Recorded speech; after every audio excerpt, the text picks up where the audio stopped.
Isang pinagpalang umaga na naman po sa ating lahat mga kapatid. Nandito na naman tayo, pinagsama-sama ng Diyos para makinig, mag-aral ng Kanyang salita. Pero unahin natin ang manalangin. Samahan niyo po ako, magsiyuko tayo. Yes, O God, aming Diyos na makapangyarihan sa lahat, muli ka namin pinupuri at pinasasalamatan. Maraming salamat na naman aming Diyos, aming Panginoong Hesus at Banal na Espiritu, sa pagkakataong binigay mo po sa amin. Ama, muli mo po kami samahan, turuan, gabayan at buksan yung aming mga puso at isipan para ang iyong mga salita na aming mapapag-aralan, maririnig, ay bumaba sa aming mga puso. I pray at ito'y magbunga sa pangalan ng Panginoong Hesus. Lord, muli mo po akong samahan, turuan, gabayan para lahat po ng aking sasabihin ay galing lamang po sa iyong salita. Salamat po, Lord. Salamat po. At kiniklaim namin, Lord, ang katagumpayan ng aming gawain ito dahil ito po ang inuutos mo sa amin. Kaya sigurado po, sa bawat gumagawa ng pag-aaral ng iyong salita, paghahayag ng iyong salita, ay magtatagumpay sa pangalan ng Panginoong Hesus. Kaya, Lord, muli ka namin pinupuri, pinasasalamatan, sinasamba sa tanging pangalan na aming Panginoong Hesus na aming tagapagligtas. Lahat tayo ay magsabi ng Amen, Amen, and Amen po. At ito po ang aking channel.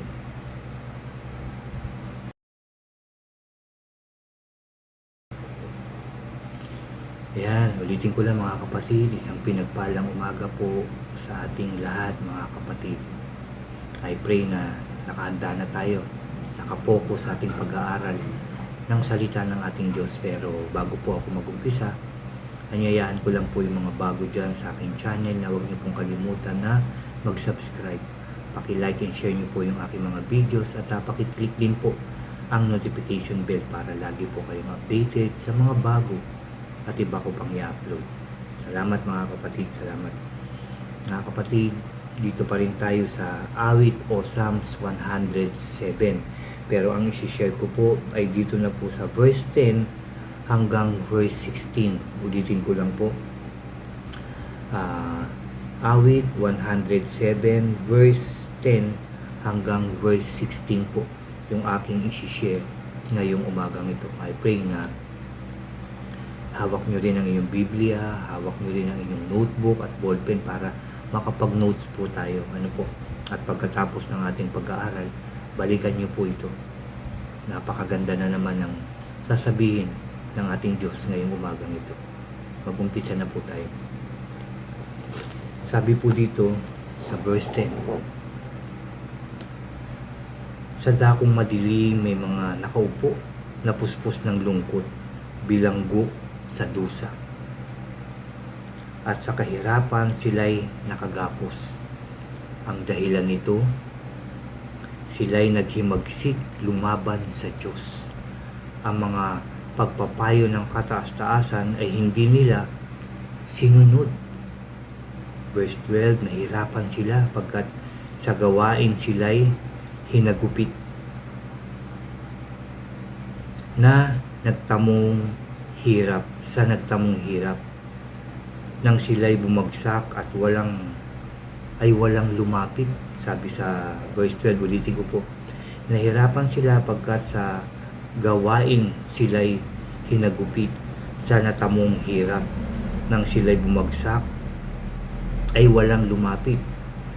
Sa gitna ng hirap, kay Yahweh sila ay tumawag at dininig naman yaong kahilingan nila'y iligtas. Sinabi dito mga kapatid,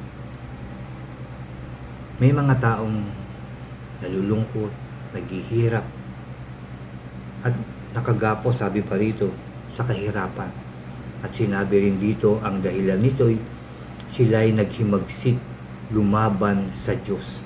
Mga pagpapayo ng kataas-taasan ay hindi sinunod. Kaya ganun na nangyari. Kaya akala lang natin na dumaranas tayo ng hirap, yes, kasalanan din natin. Minsan, Hindi talaga tayo kumikilos, hindi talaga tayo gumagawa. Kaya kung ano-ano yung nangyayari sa ating buhay. Isa pa, sinasabi naman ng iba, nagtatrabaho naman ako. Maayos naman yung pagtatrabaho ko. Pati nga linggo, pinapasok ko na para double pay, para mas malaking sweldo. Pero bakit kulang? Bakit kapos? Bakit parang puro pambayad lang ang lahat? Kasi nga, mali yung ating ginagawa. Kasi nga, mali yung ating plano sa ating buhay. At sinabi nga dito, ang dahilan nito, sabi sa verse 11, ang dahilan nito, sila'y naghimagsik, lumaban sa Diyos. Mga pagpapayo ng kataas-taasan ay hindi nila sinunod. Yun ang nangyari, mga kapatid. Kasi yung linggo, sinabi sa Biblia, Genesis chapter 2 verse 3, na ang linggo ay inuutos ng Diyos na tayo rin ay magpahinga. Kasi ang Diyos ay nagpahinga rin at binless niya yung linggong yun. At yung linggong yun, yung ikapitong araw na yan, ay dapat na ipagpahinga rin natin sa pamamagitan ng paglaan ng araw na yan para sa Diyos. Ano ba yung pagdating ng linggo? Diba? Dapat nagsisimba tayo. Diba? Dapat nag-aaral tayo, nakikinig tayo ng Word of God, kaya tayo nagsisimba. Nagpupuri, kumakanta sa Lord. Diba po? Yun po yung laan na yun. Yun po yung ikapitong araw na dapat natin ginagawa. At yun ay sinusuway natin. Hindi tayo nagsisimba.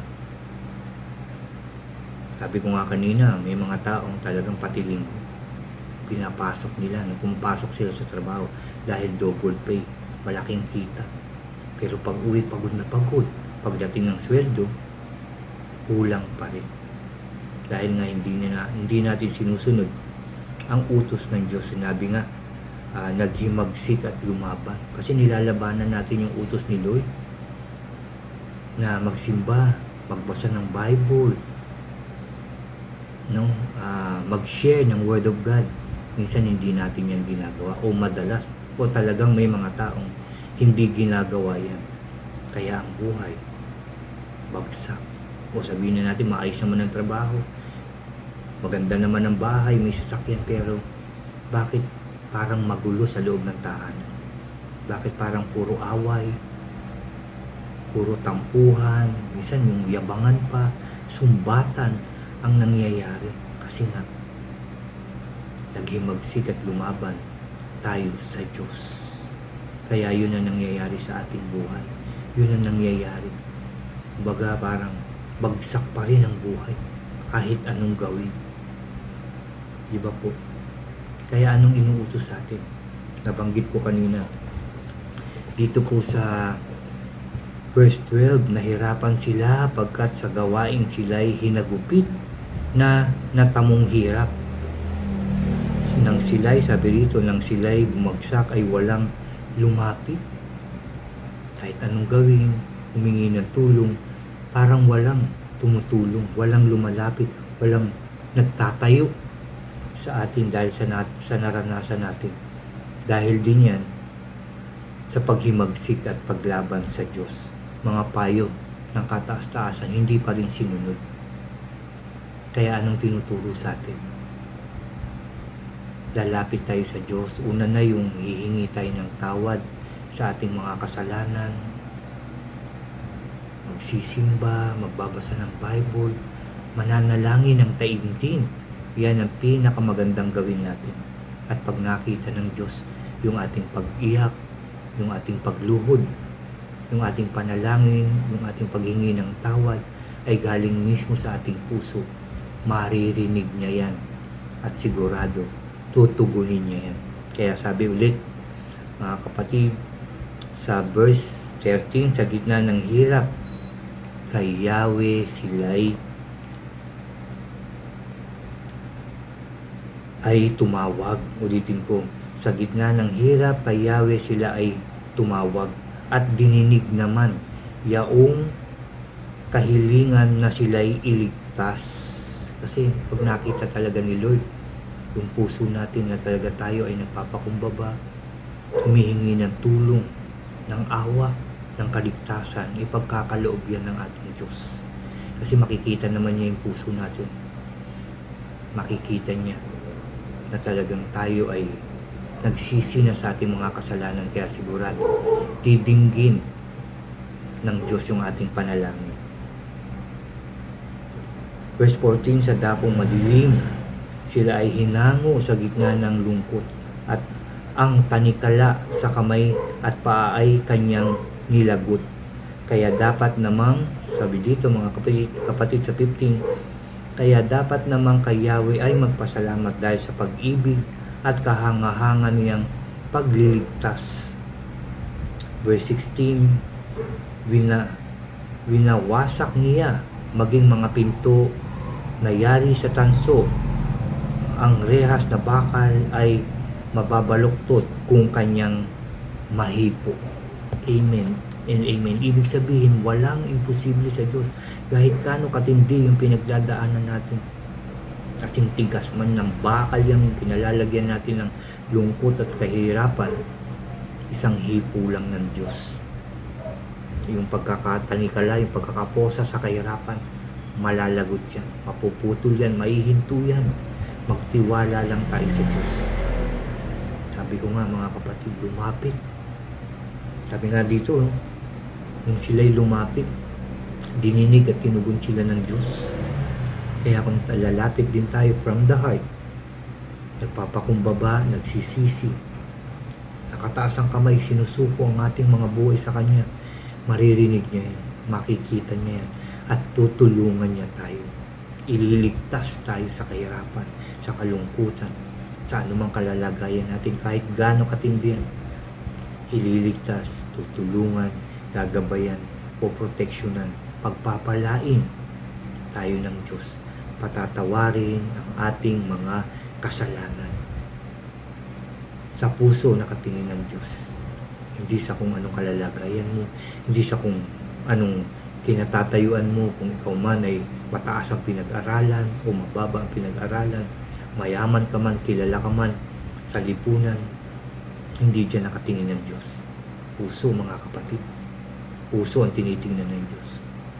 Yung tamang ginagawa mo ang tinitingnan ni Lord. Yung matuwid na pamumuhay ang tinitingnan ni Lord. Yun po, dun po nakabase ang lahat mga kapatid.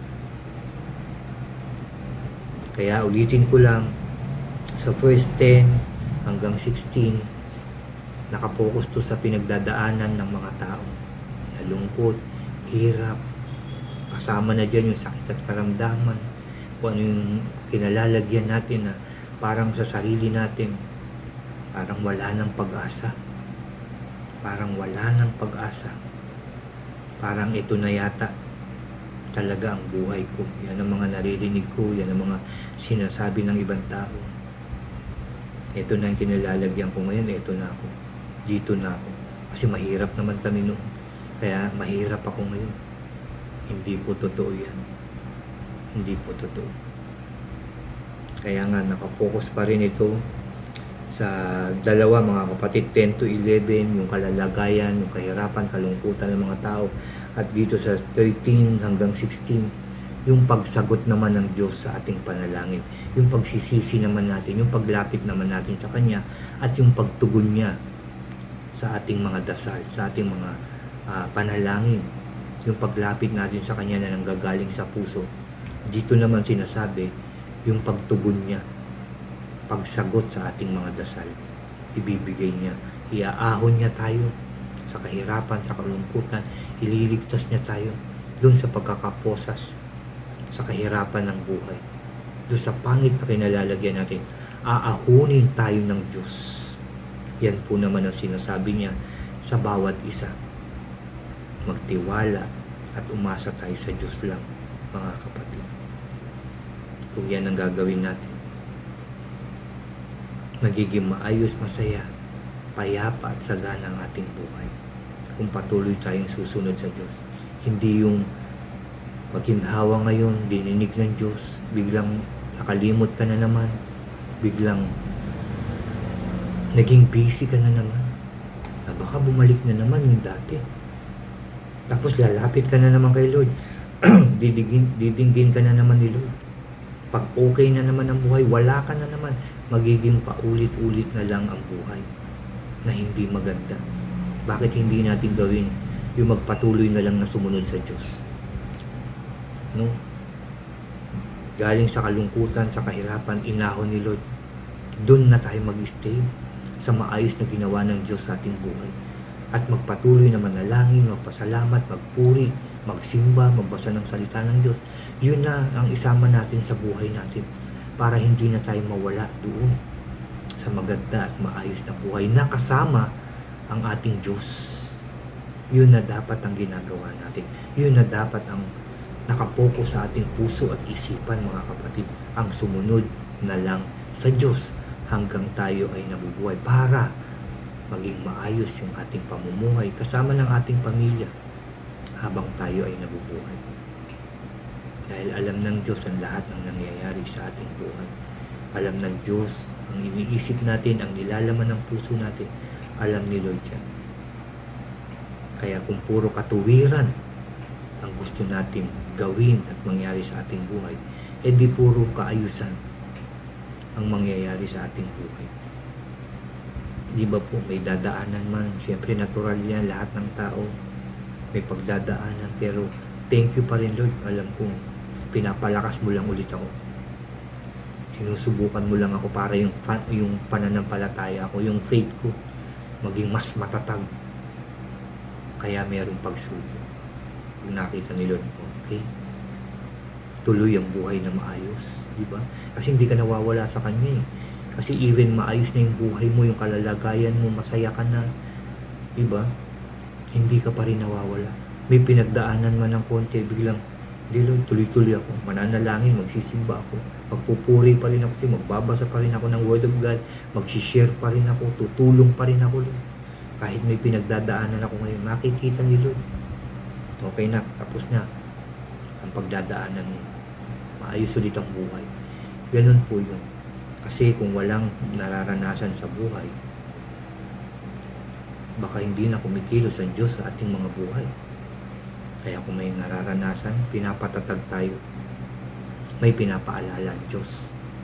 Yan yung mga dahilan kung bakit na kay Lord naman tayo pero may pinagdadaanan tayo. O baka biglang may mali ka na namang nagawa. So dapat ihingi ng tawad ka agad kay Lord. Ganun po. Kasi pag nasa sa atin ang Diyos, lahat, nako-convict tayo dun sa mga dati nating ginawa na hindi na natin gawin. At nakakaisip na tayo na hindi tama yun ah. Teka, dapat ito ang gawin ko. Dapat lumapit ako kay Lord. Dapat humingi ako ng tulong kay Lord. Yun na yung lagi natin naiisip. Pag sumasa atin na ang ating Panginoong Hesus, lahat naiisip natin. Hindi maganda yan. Baka masaktan, baka magalit yung aking mahal sa buhay o yung aking kapwa. Dapat hindi yan ang gawin ko. Lagi nang may ganun, may conviction po. Dahil nga, nasa sa atin na ang ating Diyos. Dahil nga hindi na tayo malungkot, wala na tayo sa kadiliman. Nilagay na tayo ng Diyos, inaho na tayo, nasa liwanag na tayo. Kaya lahat na maalala natin, kabutihan, tama, at puro katuwiran na. Ulitin ko lang, kung ano man yung pinagdadaanan natin ngayon, lapit na tayo sa Diyos. At kung inayos na ulit ng Diyos ang ating buhay, yung kalalagayan natin, lalapit pa rin tayo kay Lord. Hindi na tayo aalis kahit kailan. Magpapatuloy na tayo magpuri, magpasalamat sa Diyos. Yun na dapat ang ating gawin habang tayo ay nabubuhay. Sama rin natin yung pamilya natin, manalangin, magsimba, magbasa ng Bible, mag-sharing, umattend sa mga Bible studies. Yan ang kailangan na natin gawin. Ngayon na ang tamang panahon na to, mga kapatid. Hindi mamaya, hindi bukas. Ngayon na. At yan po yung aking sharing ngayong umagang ito, mga kapatid. Ulitin ko lang, Psalms 107, verse 10 hanggang 16 po yung aking share ngayong umagang ito. I pray marami tayong natutunan. Marami na naman tayong may apply sa ating buhay na tinuro sa ating ng Diyos. Mga kapatid, Muli tayong mananalangin. From the heart, lalapit tayo sa Diyos at maniwala kayo, nakikinig ang Diyos at tutugunin niya ang ating panalangin. Let us pray. Yes, O God. Hallelujah. Aming Diyos na makapangyarihan sa lahat, muli ka namin pinupuri at pinasasalamatan. Maraming salamat na naman, O Lord, sa umagang ito.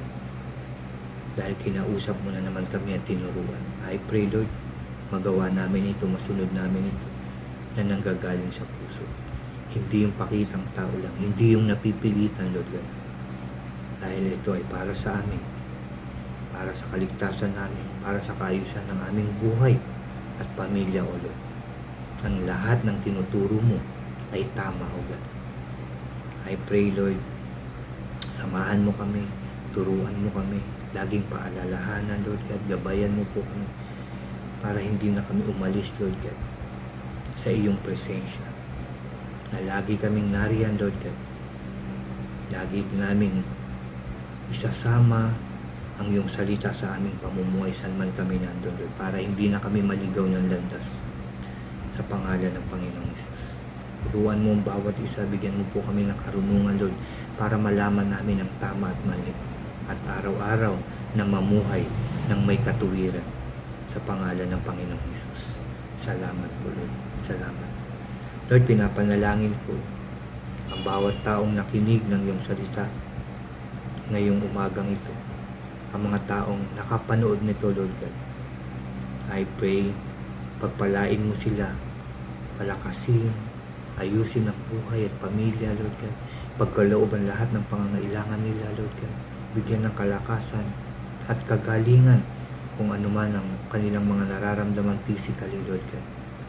Huwag mo po silang pabayaan, Lord. Samahan, proteksyonan mo po sila, kanilang pamilya, kanilang mga mahal sa buhay, Lord God, sa pangalan ng Panginoong Hesus, Lord. Dahil alam ko, Lord God, na lagi ka nakatingin sa amin, lagi ka nag-aantay na kami lumapit para magpasalamat, magpuri, at inaantay mo rin na kami humingi, Lord God. Dahil sinabi mo sa iyong salita, kaya wala kami, Lord God, dahil hindi kami humihingi sa iyo, Lord. Kaya, Lord, sa oras na to, ang lahat ng humihingi, Lord God, ay ipagkaloob mo, Lord, anuman ang kanilang hinihiling, Lord. Kung ito'y ikakabuti nila at ito'y galing sa inyong will, O God, I pray ipagkaloob mo po sa kanila sa pangalan ng Panginoong Hesus.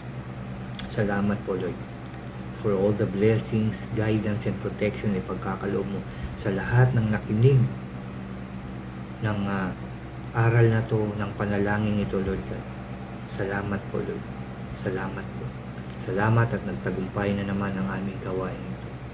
Salamat, magpatuloy ako, Lord God, sa gawain ito. Salamat, Lord God, patuloy kaming makinig, mag-aral, magbasa ng iyong salita. Patuloy kaming umattend sa mga Bible study. Patuloy kaming sumamba sa iyo, Lord God. Every Sunday, ilaan namin ito para sa iyo lang, Lord. Sa pangalan ng Panginoong Hesus. Salamat po, Lord. Salamat, Jesus. Salamat, Holy Spirit. Salamat. Dahil ang aming panalangin ay inyong tinugon na sa pangalan ng Panginoong Hesus. Kaya, Lord, muli, pinupuri ka namin, pinasasalamatan, sinasamba ka namin sa matamis at makapangyarihan pangalan ng aming Panginoong Hesus, na aming tagapagligtas. Lahat tayo ay magsabi ng Amen, Amen, and Amen po. Amen. Salamat sa ating Diyos. Salamat sa pagtugon niya sa ating panalangin. Salamat. God bless po sa inyong lahat, at God bless po sa ating lahat.